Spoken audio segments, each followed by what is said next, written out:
Hello बच्चों, जय हिंद, नमस्कार। कैसे हैं आप सब? आशा करती हूँ कि मस्त होंगे। और आज देखो, जैसे कि आप सबको पता है कि हम रीजनिंग के टीचर हैं, बट आज हम मैथ ट्राई करेंगे। ठीक है, मैथ देखा जाए कैसे पढ़ाते हैं। तो आज मैथ का ये लाइफ में पहली बार मैथ पढ़ा रहे हैं, तो कोई कमी हो या फिर कोई गलती हो तो बताना, लेकिन इतना है कि आप लोग देखना, बेटर ही पढ़ाएंगे। तो यदि क्लास पसंद आए तो लाइक, शेयर, सब्सक्राइब जरूर करें और कमेंट में जरूर बताना कि कैसी लगी क्लास। ठीक है, इसको हम लास्ट में देखेंगे। चलिए सबसे पहले अपने क्वेश्चन पे चलते हैं। क्या बोला है कि नीचे दी गई कौन सी संख्या 12 से पूर्ण विभाज्य है। यानी ये जो संख्या दिया है क्या है, इसमें से ऐसी कौन सी संख्या है जो 12 से पूर्णतः विभाज्य है, यानी विभाजित है। तो कितने लोग, देखो क्या करेंगे, बहुत ही शॉर्ट तरीका बताएंगे। प्लीज एक बार चैनल को सब्सक्राइब कर लेना। कितने लोग क्या करेंगे, अब 12 से एक एक करके बैठ जाएंगे इस सबको विभाजित करने की, कितना हो जाएगा। नहीं, 12 से करोगे तो बहुत ही टाइम लगेगा। सिंपल देखो, 12 क्या है, 4 और 3 का गुणज है। ठीक है, 12 क्या है, 4 और 3 का गुणज है। अब हमें 4 और 3 का गुणज 12 है, यानी जो संख्या 4 और 3 से कटेगा वो 12 से कंफर्म है कि वो भी कट जाएगा। तो देखो, या तो आप 4 से काटो, 4 का विभाज्य, ठीक है, 4 का विभाज्यता का नियम क्या कहता है, यदि लास्ट का 2 अंक 4 से पूरी तरह कट जाए तो क्या है, उस पूरी संख्या में 4 का भाग चला जाएगा। और 3 का क्या करता है कि जितनी भी संख्या है उसे काउंट करो, 3 से काटो, यदि कट जाए तो यानी वो पूरी संख्या जो है वो 3 से विभाज्य है। तो सबसे पहले चलो हम पकड़ते हैं 3 को। ठीक है, 3 को, और चलो 3 से काटते हैं। यहाँ देखो 4 4 8, ठीक है, और 4, ठीक है, 4 का 4 14, 4 के 12, 12 और 1 13, 13 7, ठीक है, बताइए, 13 7 20। यानी ये क्या है, ये सबको यदि प्लस किया जाए तो यहाँ पे आया 20, और 20 जो है वो 3 से कटेगा। अब अगर ये 3 से नहीं कटेगा, इसका मतलब 12 से भी नहीं कटेगा, ये नहीं हो सकता। अब देखो यहाँ पे 6 जो है वो 3 से कट जाएगा, और यहाँ देखो 8 8 16, ठीक है, 16 और 2 18, और 18 और 3 क्या हो जाएगा, 23। 23 जो है वो 3 से कटेगा नहीं, ये भी जो है वो नहीं कटेगा, नहीं, ये भी नहीं हो सकता। यहाँ देखो 3 जो है वो कट जाएगा 3 से, 6 भी कट जाएगा, सॉरी 9 भी कट जाएगा, और 6 भी कट जाएगा। अब बच्चा हमारा 4 और 7, 4 7 कितना होगा, 11, 11 3 से कटेगा ना, ना बाबू, कबू ना कटेगा। ठीक है, यहाँ देखो, यहाँ क्या हुआ, यहाँ देखो बोला 5, 5 का तो यही काटते चलो, 5 बचा क्या, 2, 3 से एक बार में 2, और 7 8 और 9, 3 से पूरा पूरा कट गया। ठीक है, जो 2 बचा उसे 7 में लाकर प्लस को 3 से कट गया, 2 2 4, 3 से काटो 1 बचा, उसे वैसे 8 और 1 9, यानी 3 से जो है ये ऑप्शन नंबर डी जो है यही ये पूरा पूरा कटेगा। और अपना करेक्ट आंसर जो है वो ऑप्शन नंबर डी ही होगा। अगला क्वेश्चन देखें, बताओ समझ आया। चलिए बताइए अगला क्वेश्चन। यहाँ बोला है नीचे दी गई संख्याओं में कौन सी संख्या पूर्ण वर्ग नहीं है।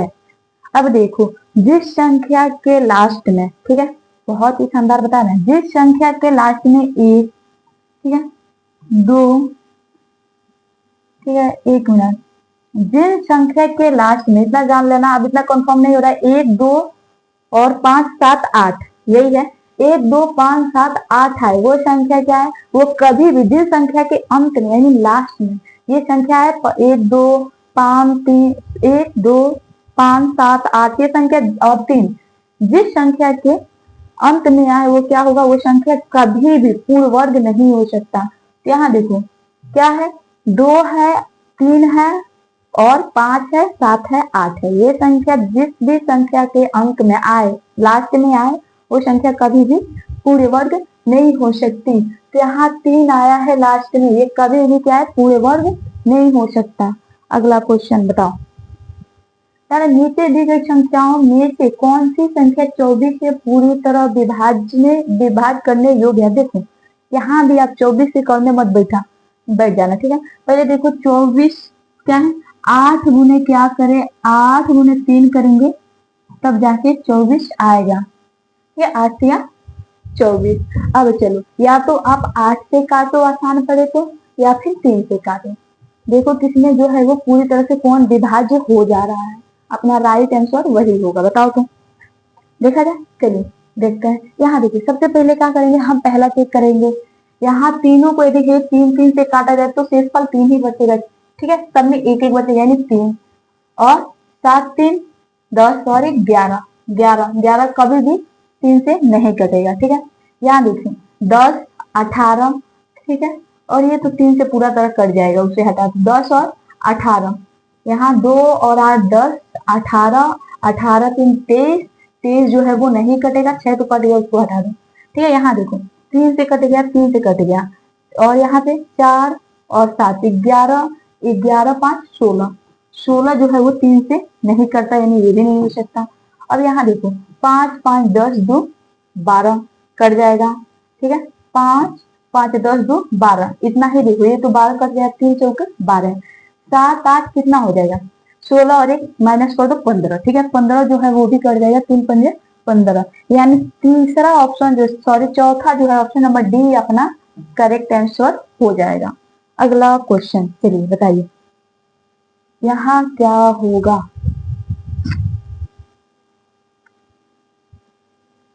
यहाँ पे क्या है, क्या बोला, जब एक संख्या को 387 से भाग दिया जाए तो शेषफल 48 प्राप्त होता है। यदि उसी संख्या को 43 से भाग दिया जाए तो शेषफल क्या होगा। सिंपल देखना, देखो ये सब देखने की कभी भी जरूरत नहीं, इस टाइप का एकदम डैम शो 100% जो है वो यूपी पुलिस में पूछता ही पूछता है।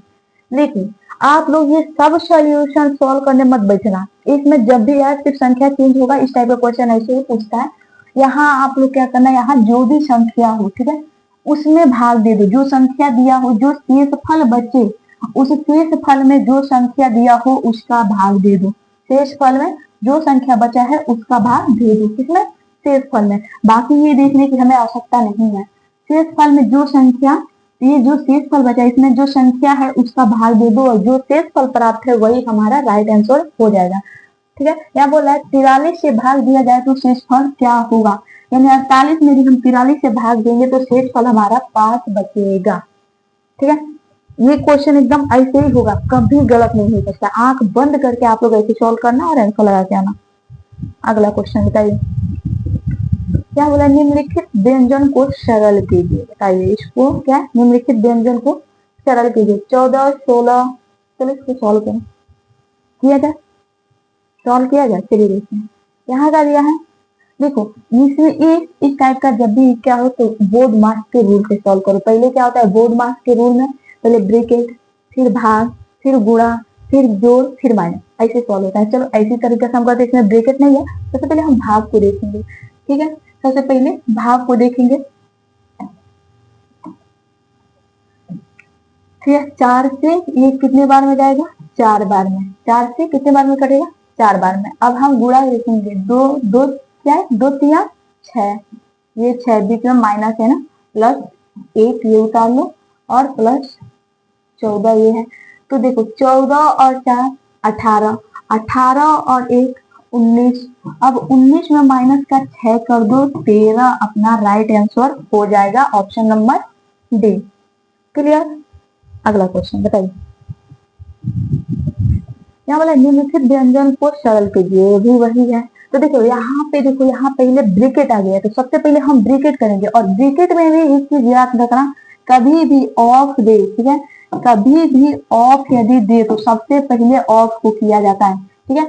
भाग और क्या, भाग में और गुणा कुछ भी दो, लेकिन ब्रैकेट में यदि ऑफ दे तो सबसे पहले ऑफ को करो, ठीक है। ऑफ का मतलब होता है गुणा, तो 5 गुणे 2 यानी 10, ठीक है। इसको हम सॉल्व किए तो 10, अब 10 में 10 का भाग देंगे तो कितने बार में, एक बार में जाएगा। अब क्या, 57 माइनस 1 करेंगे 56, इसे हमने सॉल्व किया तो हमारा क्या निकल के आया, 56। अब चलो अब इसे देखते हैं, क्या है, 17 माइनस 9 यानी यहाँ पे हमारा 8 आ जाएगा, इसे हम सॉल्व किए तो 8, इन दोनों बीच में प्लस। अब यहाँ क्या है, भगे 4, इस 4 को नीचे लाए, 4 से काटो, कितने बार में जाएगा, 4 एकम 4 और 4 16, 14 बार में जाएगा। और 8 और 14 प्लस कर दो, ठीक है, 8 और 14 प्लस कर दो 22, 22 अपना करेक्ट आंसर हो जाएगा। क्लियर। चलिए अगला क्वेश्चन बताइए। लाइफ में पहली बार मैथ पढ़ा रहे हैं, यदि गलती हो तो देख लेना। बताओ यहाँ पे दो संख्याएं 9 और 7 के अनुपात में है, उनका लॉसव 226 है, उनका मौसव ज्ञात कीजिए। ठीक है, दो संख्या है कितने 9 और 7 के अनुपात में, और भी उनका लॉसव 126 है, तो उनका मौसव ज्ञात कीजिए। 4 2 15 5 क्या होगा, देखा जाए बाबू। चलिए साथ में देखते हैं। ठीक है, कितने अनुपात में है 9 और 7 के अनुपात में, और क्या है उनका लॉस है जो है वो 226 है। देखो सबसे पहले इस टाइप का क्वेश्चन दे तो अनुपात को गुणा कर दो, 9 सत्ते 63। ठीक है, अनुपात का गुणा कर दो और उसे क्या करो लॉस से कंपेयर करो। 126 कितने बार में 2 गुना, कितना गुना हो रहा है 2 गुना। अब देखो लॉस तो निकल गया 126 2 गुना, लेकिन मौसा जो होता है हमेशा 1 माना जाता है। ठीक है, मौसा कभी भी आप निकालो, लसा कंपेयर करो, मौसा को हमेशा 1 मानो। यहाँ यदि 2 गुना हो रहा है तो 1 का 2 गुना कर दो। ठीक है, अपना आंसर 2 आ जाएगा। यहाँ 4 गुना होता तो यह 4 आंसर आता, 5 गुना होता तो 5 आता। मतलब जितना भी गुना हो वो क्या होगा लॉसो हमें सॉरी मौसा जो है हमेशा 1 माना जाता है। तो यहाँ पे 2 अपना राइट आंसर हो जाएगा। अगला क्वेश्चन बताइए, दो संख्या क्या है 6 और 7 के अनुपात में है, उनका लॉसव 84 है, उनका मौसम ज्ञात कीजिए। ये भी सिंपल है, चलिए देख लेते हैं क्या है 6 और 7। ठीक है, और उनका क्या है उनका लॉसव कितना है 84। बताइए क्या हो जाएगा इसका आंसर। ठीक है, चलो देखते हैं। यहाँ पे क्या हो जाएगा 6 सत्ते 42, 6 सत्ते 42 गुणा कर दो, 6 सत्ते 42 और क्या है 84 दिया है, यानी ये जो है वो 2 गुणा हुआ है। ठीक है, अब हमें पता है मौसा हमेशा अपने आप में 1 ही माना जाता है, तो 1 का 2 गुना करेंगे, यहाँ ये भी 2 अपना करेक्ट आंसर हो जाएगा। अगला यहाँ क्या है दो संख्याएं 5 3 के अनुपात में है, यदि प्रत्येक में से 9 घटाया जाए तो नया अनुपात 9 5 हो जाता है। दोनों संख्या क्या है बताइए,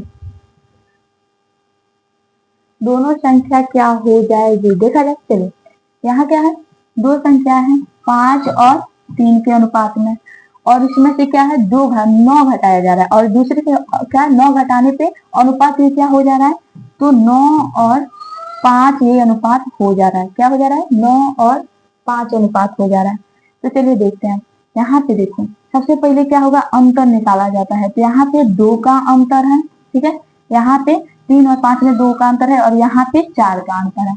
तो देखो सबसे पहले अंतर सेम किया करो। ठीक है, जब भी अनुपात का ऐसा क्वेश्चन आए और अंतर डिफरेंस है सेम अंतर है तो फिर करने की जरूरत नहीं है, और यदि सेम नहीं है तो फिर उसे सेम करो। ठीक है, बराबर करो, यानी यहाँ 2 गुना कर दो, 2 2 4 अंतर बराबर करना है तो अंतर को पहले 2 गुना करो, यानी अंतर हमारा 4 हो गया।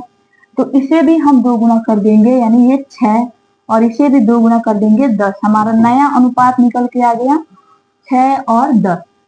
अब देखो 9 से 10 कितना है, तो 1 बेसी है। 9 से 10 1 बेसी है, और 5 से 6 1 बेसी। ठीक है, अब क्या है 1 का वैल्यू यानी 9 घटाया गया, यानी 10 से क्या है 1 घटाया गया, यानी 1 का वैल्यू जो है वो 9 है।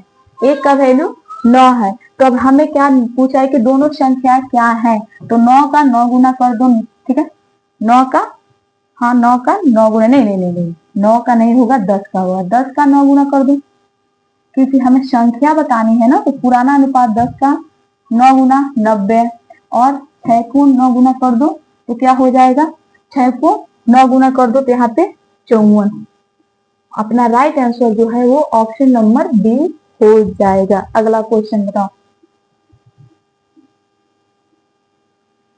यहाँ बोला है ए तथा बी की मासिक आय का अनुपात 3:4 है, उनके मासिक व्यय का अनुपात 2:3 है। यदि प्रत्येक वो क्या है प्रत्येक 4000 प्रति माह बचाता है तो बी की आय कितनी, यानी दोनों क्या है अपनी जो पैसा उसके 4000 प्रति माह बचाते हैं, तो हमें बी का जो है वो आय बताना है। सबसे पहले देखो इन दोनों का अनुपात क्या है, क्या है ए तथा बी का मासिक आय का अनुपात कितना है 3 और 4। उनके मासिक व्यय यानी खर्च किए उसका अनुपात कितना है, तो 2 और 3। अब बोला है यदि प्रत्येक वो 4000 प्रति माह खर्च करते हैं कितने खर्च करते हैं, तो 4,000 प्रति माह 4,000 जो है वो खर्च करते हैं। तो बी की आय हमें बताना है। अब देखो, उन्होंने 3 रुपया कमाया, 2 रुपया जो है वो व्यय कर दिया, उनके पास बचा कितना, तो 1 रुपया। कितना बचा, अब देखो 3 रुपया कमाया और 3 रुपया कमाया, 2 रुपया खा लिया, यानी उसके पास बचा कितना, 1। और यहाँ भी 4 रुपया कमाया और 3 रुपया खा लिया, यानी इसके पास भी 1 रुपया ही बचा। अब देखो, और ये बचत कितने की है, 4,000। ये एक की वैल्यू कितना आ जाएगा, 4,000। तो हमें बी का क्या है, आय का अनुपात बी का बताना है ना कि कितनी आय है, यानी ये क्या है, 4 का 4,000 गुना कर दो, 4 का 4,000 गुना यानी 16,000। ठीक है, 16,000। 4 जो है, सॉरी ये क्या बोलते हैं, बी जो है वो कितनी, उसकी आय कितनी है, तो 16,000 प्रति माह। ठीक है, एक और तो आशा करती हूँ कि आज का सेशन आप लोगों को पसंद आया होगा। यदि पसंद आया होगा तो एक बार आप लोग चैनल को सब्सक्राइब कर लीजिए और लाइक शेयर कर दीजिएगा, और कमेंट में जरूर बताइएगा कि हम अगला जो मैथ का क्लास है उसे लाएं या ना लाएं। ठीक है, मिलते हैं अगली क्लास में। Bye bye, tata, see you.